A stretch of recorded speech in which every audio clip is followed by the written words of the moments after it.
Bismillahirrahmanirrahim. Assalamu alaikum, dear students. I hope everything is fine with you and you are studying and completing all your tasks. I'm Saima Tanuli with the 13th lecture for civics, and today we will be doing chapter number 2.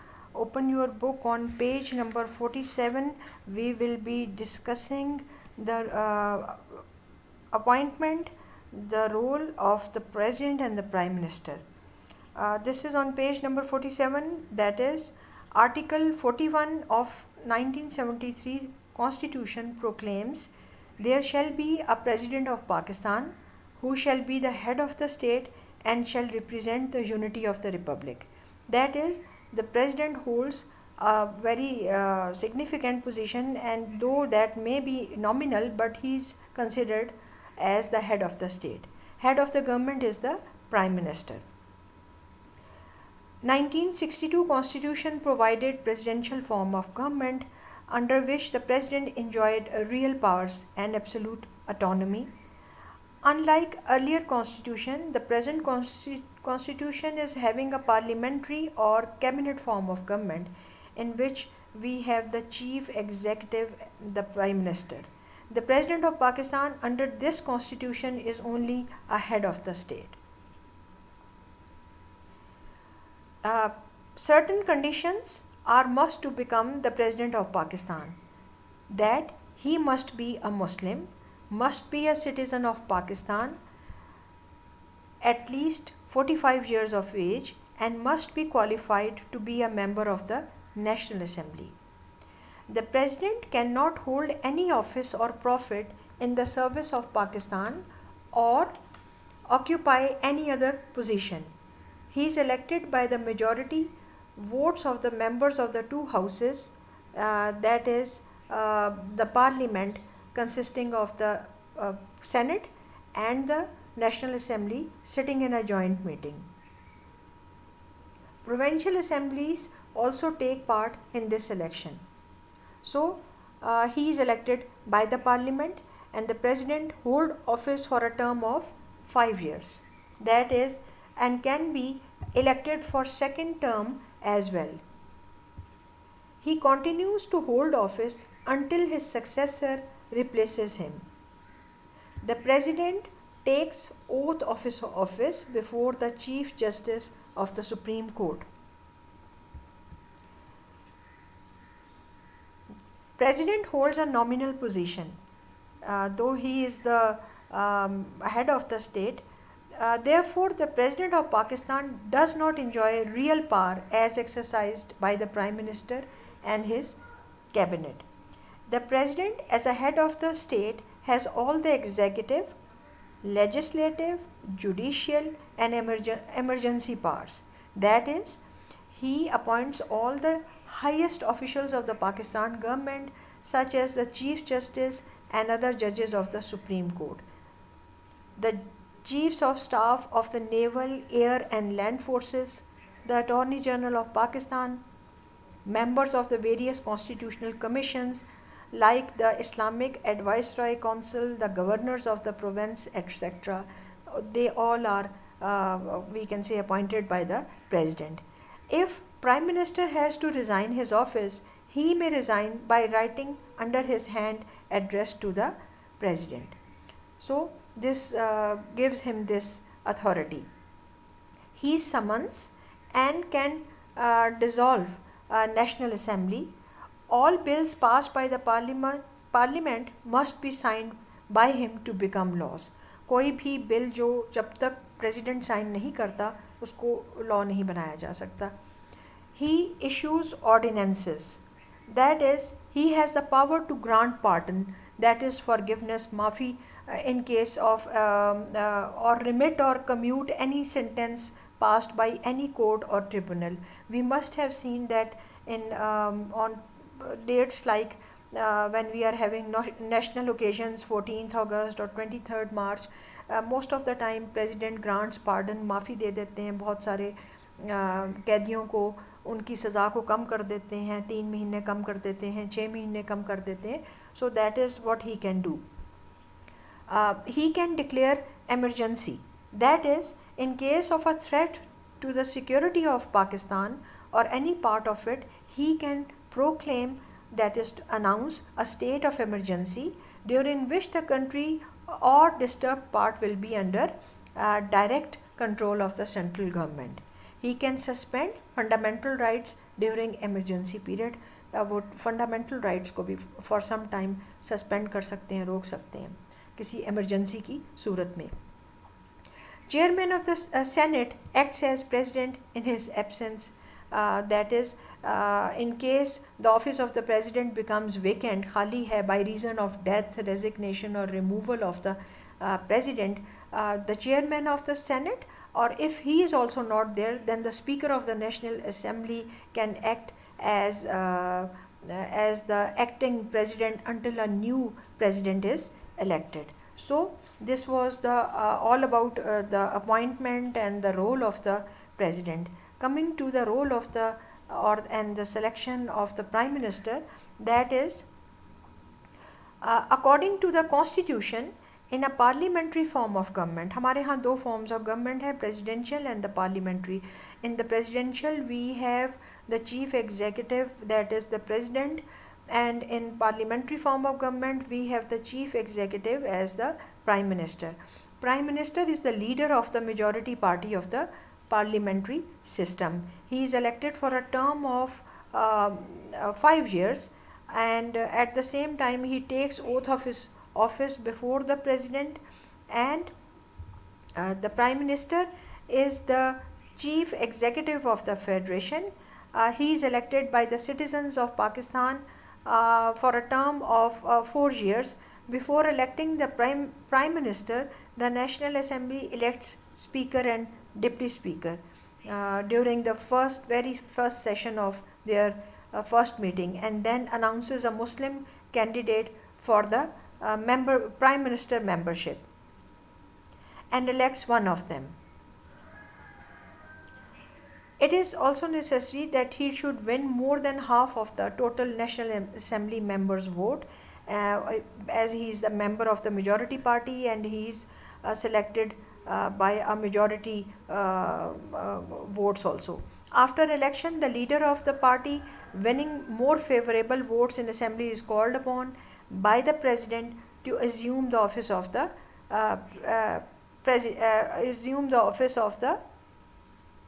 prime minister. Before entering upon the office, he has to take oath of his office before the president. President के सामने उन्होंने oath लेना होता है. He can also resign the cabinet, and if he resigns, the cabinet is also automatically dissolved. As we know that he is the leader of the National Assembly, so what happens that he is having absolute authority and power. The Prime Minister is also the leader of the House in the National Assembly. He leads the sessions of the National Assembly under the presidentship of the Speaker. He defends the government policies and answers questions and objections of the opposition in the National Assembly. The Prime Minister enjoys the support of majority of the members. If he loses his support, he must either resign.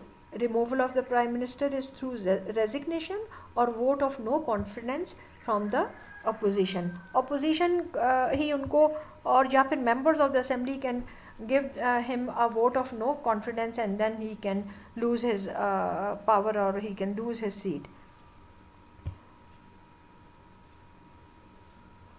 The Prime Minister holds the main position in the Constitution of 1973. He can, that is, he is the head of the government and rules the country with the help of his cabinet. He proposes new laws, determines policies of the government, prepare agenda of the House, and introduced important bills. If the Prime Minister wants a bill to be passed, it first has to be approved by the National Assembly, then by the Senate, and finally by the President. He has the right to resign his office, and he can do it, that is, in writing address to the President. So this is all about the Prime Minister, as he is also one of the important we can say person in the parliament. Provincial autonomy. Now, what is provincial autonomy? Pakistan, as we know, is a federation. So, under a federal form of government, side by side with the federal government, provincial government should be there. And in each province, it is established, that is the provincial government, which manages the internal affair of their provinces. These government consist of a governor, a provincial assembly, a chief minister and his cabinet, and high court. In the provincial administrative structure, the governor is the head of the province. He is the constitutional head of the state. He has the maximum power. He exercises his power in accordance with the advice of the chief minister and his cabinet. He summons, that is, he can call the meeting of the provincial assembly. The governor can appoint the attorney general of the province. Again, आपके जो governor हैं, having the absolute power and authority, he can appoint the attorney general of the province. According to the 1973 constitution, has granted maximum autonomy, that is maximum independence to the provinces. That is what provincial autonomy is, that giving maximum authority, independence to the provinces. That happens in a federation. Each province has a parliament known as the provincial assembly. Just like we have a parliament in the federal government, we have the head of the state, the president, and the head of the government, that is the prime minister and the cabinet. We have this we can say same kind of infrastructure in the provincial autonomy. That is, in provinces we have a parliament which is known as the provincial assembly, and it is elected for a term of 5 years. It can legislate laws using the residuary powers, that is what through which we have these laws made, or we can make laws for the provincial setup through these residuary powers. A provincial assembly is elected for 5 years. It has the authority to make laws concerning all matters reserved for the provinces. Specifically, they will be dealing with the provinces. Provinces के लिए ही ये सब laws बन रहे होते हैं. It also has the power to amend the present laws like the National Assembly. If any provincial law is repugnant, or we can say against, to the federal law will prevail over the provincial law. So if in case these provincial or this provincial assembly legislates a kind of law which is not according to the spirit and is against the spirit of this federal laws, in that case the federal law will prevail. वही आपका जो वफाकी कानून होगा वो फिर वही चलेगा अगर आपका जो सूबाई law है it goes against the federal law. There are two lists which include the powers of the federal government and the provincial governments, and the federal list consists of 67 subjects, whereas the concurrent list consists of 47 subjects, which we have done previously in the lectures, including the federal list having the armed forces, the currency, the nationality, and all those things. In provincial, we will be dealing exclusively with the law and order, health issues, educational issues related to the provinces. In the earlier constitutions of 1956 and 62, unicameral system was practiced. For the first time under the constitution of 1973, that is, bicameralism has been adopted in Pakistan, in which we have the Senate and the National Assembly. Senate represents the federating units having equal representation. The 8th Amendment made the provincial assemblies a part of the electoral college for the presidential elections. 8th Amendment के through हमारे यहाँ ये एक electoral college के through presidential elections होने शुरू हुए. And the legal framework order of August 21, 2002 has granted it some financial powers. It has also its role in the amendment of the constitution, और इसी के थ्रू आपकी फाइनेंशियल रोल भी आया आपके इसमें फ्रेमवर्क के थ्रू, लीगल फ्रेमवर्क के थ्रू, और अमेंडमेंट भी हो सकती है कॉन्स्टिट्यूशन में. The center and the provinces have also administrative relations. That is, powers and duties have been conferred upon a province, officers or authorities. Thereof, these shall be paid by the federation to the provinces, such as sum as may be agreed or, in default of agreement, as may be determined by an arbitrator appointed by the Chief Justice of Pakistan. So we can say that we have a close affinity between the center and the provinces. They are in relation, and they will be providing, especially the center will be providing all kind of financial or fiscal assistance to the provinces in order they need for making certain amendments or changes.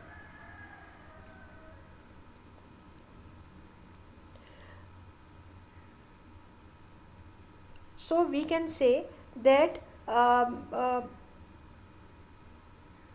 in respect of any extra cost of administration incurred by the provinces in connection with the exercise of these powers or the discharge of those duties, मैंने आपको पहले भी बताया कि आपकी जो central government है that will be providing assistance to the provincial government administration के किसी कामों के लिए भी अगर if it is required. Without prejudices in the exercise of the executive authority of the federation in any province, regards shall be given to the interest of the provinces. That is, according to the requirement of the provinces, everything will be provided to them. It is the duty of the federal government to protect every province against external aggression and internal disturbances, and to ensure that the government of every province is carried on its accordance with the provisions of the constitution. So we can say that the central government or the federal government is like a check on these provinces. Although they are autonomous, they are independent, but at the same time the central government will be providing them all kind of financial assistance, physical assistance, and at the same time if there is any kind of threat to these provinces by aggression or unrest in the country or any internal disturbances, the central government will ensure that they will be taken care of, and at the same time if there is anything which is against, that is not against, that is going against the spirit of the constitution in the government, that will be checked. The Council of Common Interest has been formulated under the constitution. ये एक common interest की council भी establish की गई है constitution में. It formulates and regulates policies in relations to matters in part 2 of the federal legislative list. That is, as it is in relation to the affairs of the federation, and if there is any matter which is not according to the constitution, it will be checked, it will be amended. Under the constitution, the National Finance Commission is formed to make recommendations to the president as to the distribution between the federations and the provinces of the net proceeds of the taxes. At the same time, एक national finance commission भी बनाया गया है constitution में, जो ये check करेगा कि फेडरेशन को, आपकी फेडरेशन सेंट्रल गवर्नमेंट को और प्रोविंसेस को जो भी टैक्सेस हैं लगाए जाते हैं, are they appropriate or not. The 1973 Constitution grants maximum autonomy to the provinces. As I have told you earlier, that the maximum independence and autonomy is that is authority or independence is provided to the provinces, that they can function according to the requirements of their provinces, and but at the same time the federal government will keep an eye on them, that they will their government is working appropriately or properly or not, either they are moving according to the constitutional ways or not. This is all about this provincial autonomy. I hope you must have understood. If you still have any query or any ambiguity, you can ask me I will clear it for you. Keep on learning the definitions, keep on learning the important points as given in the slides. They will be helpful for you in your future learning of the lengthy questions. Thought for today is that is, don't leave for tomorrow what can be done today. जो कुछ आज कर सकते हैं वो अपना काम करें, कल पे कुछ ना छोड़ें. And because there is no tomorrow. If you ask me, there is only today. कल का किसी को पता नहीं है. So have a nice day and be consistent with your work. Allah Hafiz.